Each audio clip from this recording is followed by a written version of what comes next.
ህዝቢ ትግራይ ጸኒዑ ይዋጽኒዕና ክብላ ሓላፊት ቤት ጽሕፈት ሕወሓት ተጋዳሊት ፈትለወርቅ ገርዝጌር ገሊጻን ሓይልታት ጽንተት ተላፊኖም ትግራይ እንትወሩን ጆኖሳይድ እንትፍጽሙ ዝተኻየደ መኸተን ምሽጥር ዓወትን ህዝቢ ትግራይ ጸኒዑ ስለ ዘጽንዐና እዩ ክብላ ዝገለጻ ስራሕ ፈጻሚትን ሓላፊት ቤት ጽሕፈት ሕወሓትን ተጋዳሊት ፈትለወርቅ ገርዝጌር እየን። ተጋዳሊት ፈትለወርቅ ኣብቲ እዋን መኸተ ህዝቢ ትግራይ ዳይ ውድብ ሕወሓት ዝሓትት ዝነበረ ዝተወደበ ህዝቢ ከም ዝዕወት ስለ ዝፈልጥ እዩ ኢለን። ኣብቲ እዋን መንግስቲ ትግራይ ህዝቢ ትግራይ ንምጽናት ተላፊኖም ዝወረሩ ሓይልታት ንምምካት ህዝቢ ኩናት ንምምራሕ ሴንትራል ኮማንድ ከም ዘጣየሸ ድማ ገሊጻን። ሴንትራል ኮማንድ ብሕጊ ዝተጣየሸ ብኣዋጅ ዝምራሕ ብመንግስቲ ኣብ መቐለ ከም ዝተጣየሸ ሓቢረን ኣብ በረኻ እውን ኣማኻርቲ ዝነበሩ ዘሳትፍ ምትዕራይ ከም ዝተገበረሉ ድማ ሓቢረን።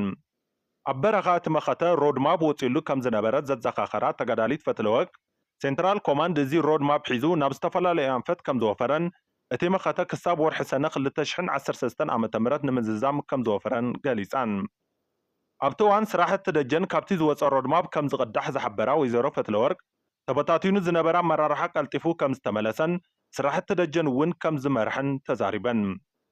ዘይዛሪ ደገፍ ህዝቢ ምሽጥር ዓወት ከም ዝኾነ ዝሓበራ ተጋዳሊት ፈትለወርቅ ኣብ ወርሒ ጥሪ ዝነበረ ሕፅረት ስንቂ ህዝቢ ደቁ ካብ ምሃብ ብተወሳኺ ብውሕድ ቀለብ ሓደ ወርሒ እውን ኣስኒቑ ከም ዘወፈየ ኣዘኻኺረን።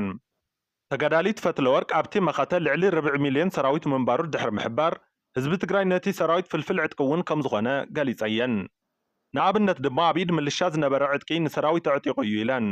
ብተወሳኺ ውግኣት ተጋደልቲ ኣብ ምሕካምን ምሕብሓብን ግደ ህዝቢ ዝለዓለ ከም ዝነበረ ድማ ተጋዳሊት ፈትለወርቅ ገርዝጌር ገሊጻን። ነቲ ጆኖሳይድ ኩናት ትግራይ ዝተሰከሞ ህዝቢ ንክልተ ዓመት ሙሉእ ዝነበረ ክባን ዕፅዋን ተሰኪሞም እዮም ዝበላ ተጋዳሊት ፈትለወርቅ ህዝቢ ንሰራዊት ትግራይ ጥራሕ ዘይኮነስ ብሰንኪ ጆኖሳይድ ኩናት ትግራይ ዝተመዛበለ ህዝቢ ሓጊዙ እዩ ተመዛበላይ ኣብቲ እዋን ህፁፅ ሓገዝ ስለ ዘይረኸበ እቲ ጸገም ከሚድ ከም ዝነበረ እውን ኣዘኻኺረን። ይኹን ዳ እምበር ኣብቲ ግዜ ከቢድ ሸኽሚ ዝተሸከመ ህዝቢ እቲ ጸገም ንምፍታሕ ዕፅዋን ክባን ዝፈጸሞም ህዞ ከም ከተማ ሕርሻን ካልኦትን ዝናኣድ ከም ዝኾነ ድማ ተዛሪበን። ብድምር ምሽጥር ዓወት መኸተን ወፍራ ኣላን ህዝቢ ትግራይን ጸኒዑ ስለ ዘጽንዐና እዩ ኢለን። ይኹን ዳ እምበር እዚ ምሽጥር ዓወት ህዝቢ ትግራይ ዝኾነ ጠንካራ ስነ ልቦና ንምሽርሻር ድሕሪ ውዕሊ ፕሪቶርያ ብሓይልታት ጸላትን ከዳዓትን ዝበሎም ሓይልታት ይስራሕ ከም ዘሎ ተጋዳሊት ፈትለወርቅ ገርዝጌር ሓቢረን።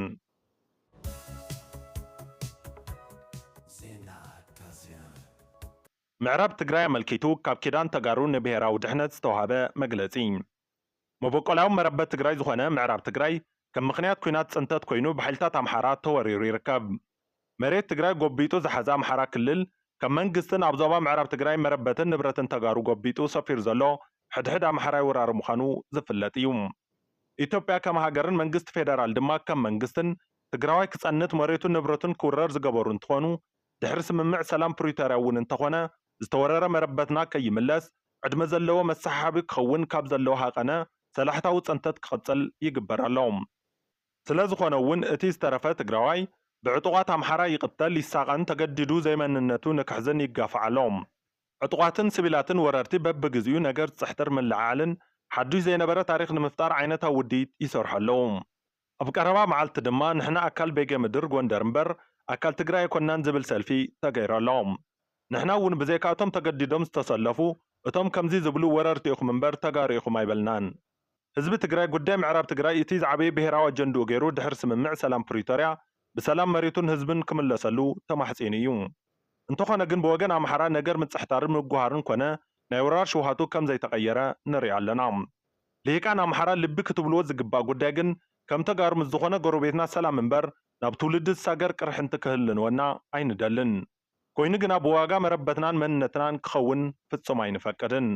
ስለ ዝኾነ ምስ ኩሎም ሓይልታት ጽንተት ተሓናጊርኩም ካብ ዝወረርኩሞ መሬት ትግራይ ክትወፁ ሰላማዊ ሃዋህው ንምፍጣር ተሓባበርቲ ክትኾኑ ጽባሕ ምሳኹም ዘይርከብ ፖለቲካዊ ሸርሒ ከም ዘይጠቅም ብእውነ ተረዲእኹም ካብ ዝጎበጥኩሞ መረበትና ይኹን ዝወረርኩሞ ንብረትን ህዝብን ገዲፍኩም ክትወፁ ንሰላም ቁሩባት ክትኾኑን ንጽውዕ። መንግስቲ ፌደራል እውን ቀምሽ ኣደይ ዕንቂፍኒ ዝዓይነቱ ምኽንያትን ውዲትን ደው ኣቢሉ ብውዕሊ ፕሪቶርያ መሰረት ወረርቲ ካብ መረበትና ክወፅን ተመዛበልቲ ክምልስን ከምኡ እውን ኣብ ኣዲስ ኣበባ መንነቶም እናተረኣየ ዝእረዩ ዘለው ተጋሩ ጠጠው ከብልን ንጽውዕ። ብኻሊእ መንገዲ ድማ ኣራዊት ሰራዊት ሻዕብያ መሬትና ምውራሩን ህዝብና ምምዝባሉን ከይኣክል መጮይትን መቕተልትን ተጋሩ እውን ቀፂሉሉ ይርከብ። እዚ ቀታልን ጸማድን ስርዓት እዚ ነውራም ተግባሩ ጠጠው ከብልን ናብ ወለዶታት ሰገር ቅርሕንቲ ካብ ምፍጣር ክዕገስን ንጽውዕ። ኪዳን ተጋሩ ንብሔራዊ ድሕነት 24 سنة 2017 أقواصاصر ግእዝ መቐለ ትግራይ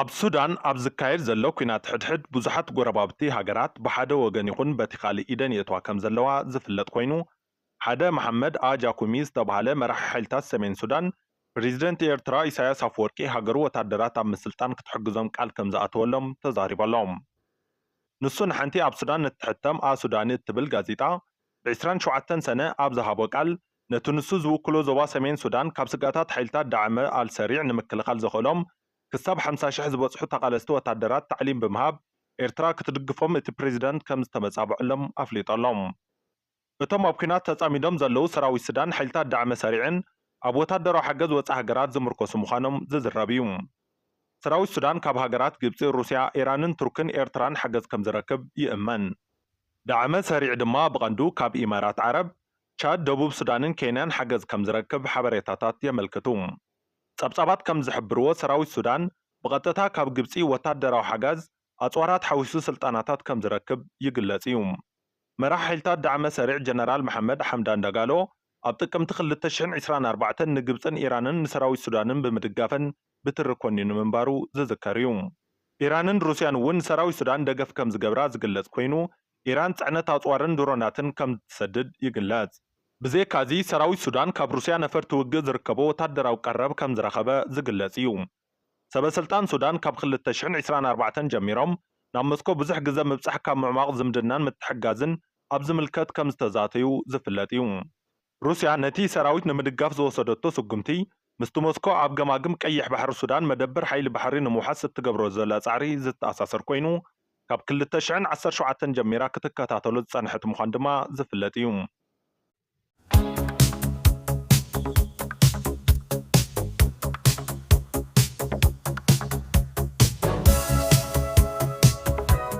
Zinat Kassian.